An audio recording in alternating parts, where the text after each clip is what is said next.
Back. Back.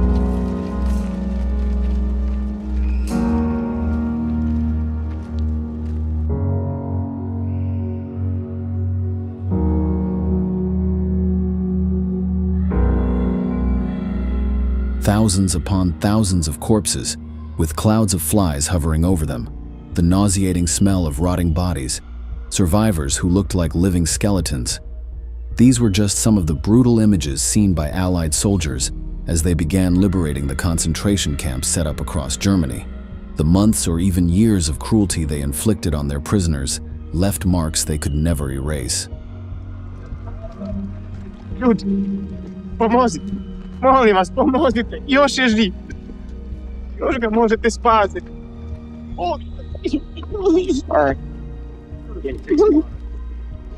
It is not surprising that some of the Allied soldiers could not contain their emotions when witnessing such cruelty. The camps of captivity were bathed in the blood of their prisoners. But when the war ended, it was the guards who suffered the consequences of their actions. Sometimes, it was the prisoners who took revenge, and sometimes it was the American or British troops themselves. For them, it was the least they deserved for the terrible atrocities committed. That is why today, in this new military history video, we will tell you all about the brutal scenes witnessed by the Allies in the concentration camps and their visceral reactions to them.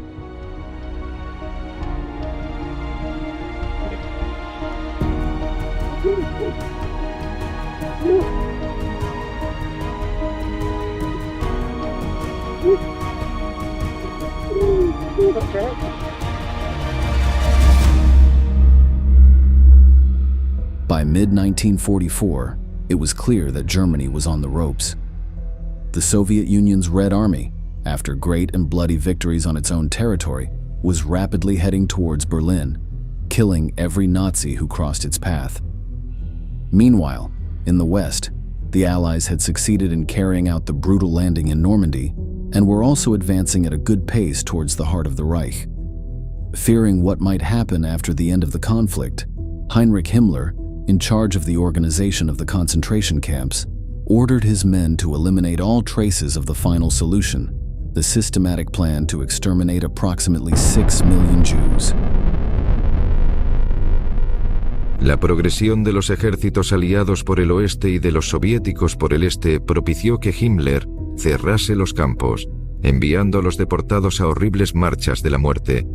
Los presos estaban en la carretera, pero no tenían rumbo. Los nazis no tenían tiempo de gasear a la gente, así que los mataron de frío y hambre. Los que no podían seguir el ritmo de la marcha recibían un disparo en la cabeza. Adolf Hitler's enemies knew how sadistic and gruesome his men were. They had already found evidence of the Germans' massacres of civilians. But when they began to liberate territory previously occupied by the Germans, they witnessed their darkest crimes firsthand. The first concentration camp to be liberated was Majdanek, located in Poland, on July 22, 1944 by Soviet soldiers. It was established near the Lublin ghetto, where much of the area's Jewish population had been forced to live. When the Nazis needed labor for forced labor, they began bringing these people to the detention center, but the place was quickly turned into an extermination camp. Using 7 gas chambers, the Germans killed approximately 80,000 men, women, and children there. Due to the rapid advance of the Soviets, the Germans were unable to destroy the evidence of their crimes before fleeing, so Majdanek was captured almost intact. This was the first time the Allies were confronted with the full extent of Nazi cruelty. They encountered piles of corpses and thousands of skeletal prisoners on the verge of death from malnutrition and disease. This was their first encounter with the horror of what would come to be known as the Holocaust. They began to understand that the Nazis had committed atrocities against civilians, the vast majority of them Jews, on an unimaginable scale. Majdanek was only the first of hundreds of liberated concentration camps. In all of them, the evidence of the brutality to which the prisoners were subjected was overwhelming. Auschwitz, perhaps the most notorious of these terrible places, began to be evacuated by the Nazis on January 17, 1945. With them, Tens of thousands of Jews and other prisoners were forced into the Reich to continue their captivity. Thousands more, too weak to march, remained until Soviet soldiers began to arrive on January 27th. The Germans found it impossible to erase the evidence of what they had done there. In some sheds, there were hundreds of thousands of suits and dresses, all belonging to murdered people. In addition, more than 7,000 kilos of human hair were found, due to the custom of shaving the heads of captives as soon as they arrived. Der hat dort gestanden, alle mit Uniform, nur Augen, ganz schmale. Das war sehr, sehr schrecklich. Ja, sehr schrecklich. Many Soviet soldiers, veterans of a terrible war and witnesses of all kinds of cruelty, broke down in tears when they saw the evidence of Nazi crimes. Some seemed to feel ashamed or even guilty that human brutality could reach such extremes. Only a few prisoners celebrated their release. The vast majority were so weak that they were unable to move or even understand what was happening. Many believed it was a cruel trick by their captors to make them think their captivity was over. It was only when they were taken to hospitals and offered nutritious food for the first time in months or years that they understood they had regained their freedom. Of the 1.3 million people who arrived at Auschwitz, only 7,000 remained in the camp when the Soviets arrived.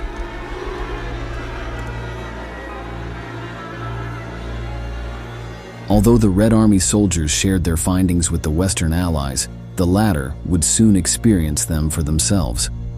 By April 1945, American and British fighters were deep inside German territory. The Nazis were constantly being forced back further and further towards Berlin. But as they moved towards their capital, they were also forced to abandon the concentration camps on German soil. On April 11th, American soldiers liberated Buchenwald. A resistance organization had taken control of the detention center earlier that day to prevent the last Nazi guards from committing atrocities against their prisoners before fleeing. However, for many it was already too late. By the time the Allies arrived, most of the captives could barely stand. En abril de 1945 los estadounidenses entraron en el campo de concentración de Ortruf, una ramificación de Buchenwald. Eisenhower estaba sobrecogido. Nunca he estado tan conmocionado en toda mi vida, confesó. Patton se puso enfermo junto a un cobertizo. The Allied generals had read the Soviet reports, but most of the lower-ranking soldiers had not expected the brutal images found in the camps.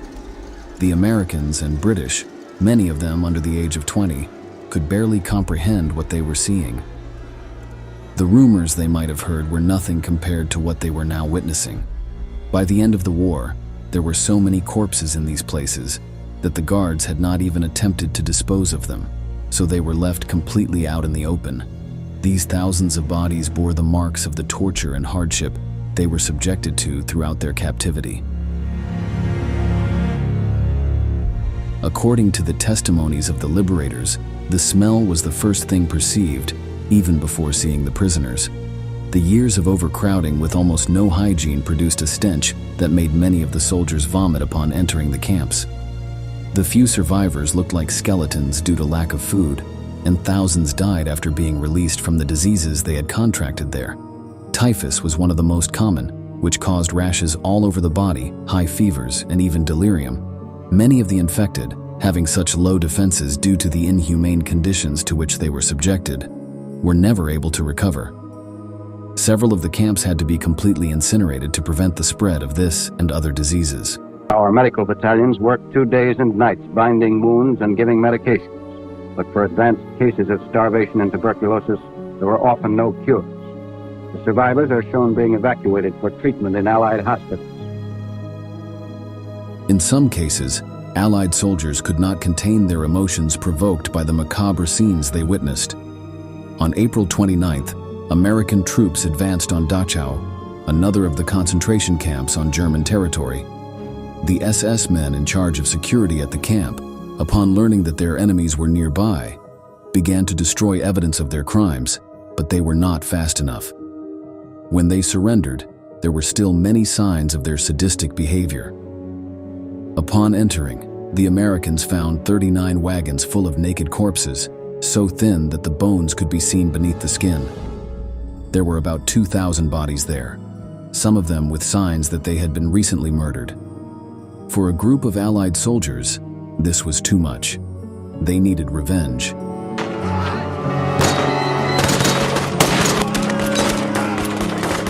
Even today, it is not known exactly what happened. According to some of the witnesses, 50 German SS men, after their surrender, were gathered in front of one of the walls of the camp.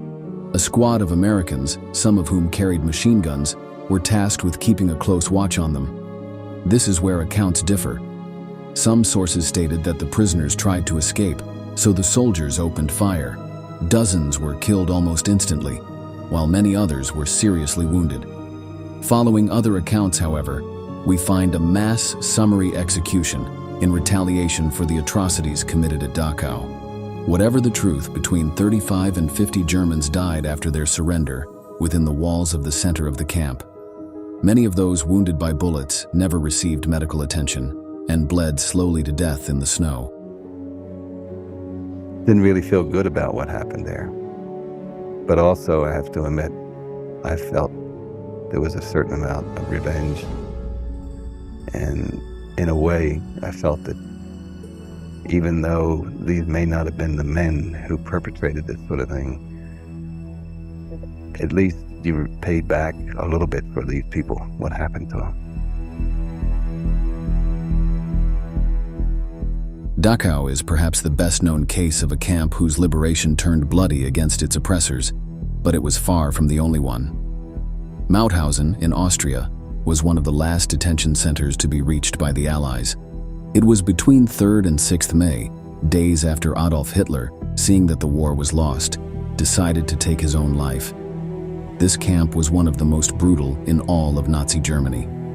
The inhuman conditions to which its prisoners were subjected caused the death of more than 90,000 people, approximately half of those who set foot there.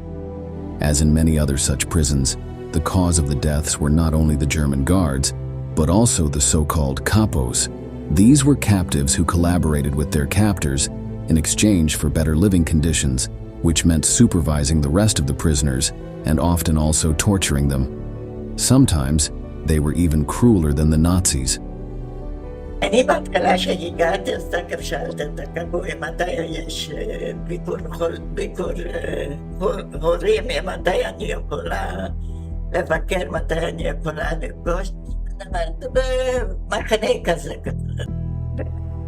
3 ימים, 4 ימים, 5 ימים. אנחנו ראינו מהמחנה שלנו, איפה שגרנו, ערובה ענקית שיוצא מזה לעבוד, לא עשן, לעבוד. אז היא אומרת לי, את רואה שם נשרפו כולם. שם נשרפה אמא שלנו והאחים שלנו. By the time American soldiers arrived at Mauthausen, most of the guards had evacuated the camp, but dozens of them were still there. After the Allies disarmed these men, chaos broke out. The prisoners took the opportunity to take revenge on the people who had tormented them for years. Many were decapitated with their own knives, and in several cases, their heads were reportedly placed on stakes in a macabre display of rage. The kapos were not spared from the wave of retribution. Those who had not fled were hunted down and killed with guns, or even beaten to death. In many cases, American soldiers, sickened by the brutal images they encountered each time they arrived at a camp, did not intervene to help the Nazis. To them, it was exactly what they deserved. On the first night after the liberation of the Dachau concentration camp, all the prisoners who had collaborated with the administration or the so-called capo were also executed by the prisoners. They were strangled, torn apart, some had their heads crushed, and some were simply hanged. Altogether, about 300 prisoners became victims of the first night after the liberation. On May 8, 1945, Germany signed its unconditional surrender. World War II in Europe came to an end. By then, only a few concentration camps remained to be liberated. In these, the guards peacefully laid down their weapons and let their prisoners go. But even though the days of captivity were over, the deaths continued to occur. The malnutrition, exhaustion, and disease to which these people were subjected for years was too much for many of them. Tens of thousands lost their lives months after the end of hostilities due to these factors. A large number of them decided to take their own lives, unable to comprehend the cruelty they had experienced. Even some Allied soldiers could not cope with what they saw in the camps and made the same tragic decision. The war continued to claim victims even after it had ended. And I remember Bobby saying, "I'll never make it through the night with this smell," because he's smelling the bodies all day long and the stench and everything. And it was really the point of you were sick to your stomach to begin with. No one ate chow that night. We had our K-ration. No one ate. And I don't think there was a guy that slept that night. I don't think there was a guy that didn't cry openly that night. Some German guards, filled with guilt for what they had done, also took their own lives. Many others were put on trial after the war and sentenced to prison, but only the camp commanders were sentenced to death. Among them was Rudolf Höss, the leader of Auschwitz, and Martin Weiss of Dachau. For the lower-ranking Germans, however, even though they were responsible for unimaginable cruelties, the maximum penalty they faced was a few years of imprisonment. Many of them were never even brought to court and managed to spend the rest of their lives in freedom, though not in peace. However, their anguish would never be comparable to that of the few survivors of the Holocaust, who witnessed firsthand one of the most barbaric acts in human history. We have reached the end of the video, and we want to ask you, do you think the German guards killed during the liberation of the camps deserved their fate? Leave us your answer in the comments box below, and don't forget to subscribe to our channel to learn about many more military events that left their mark on history.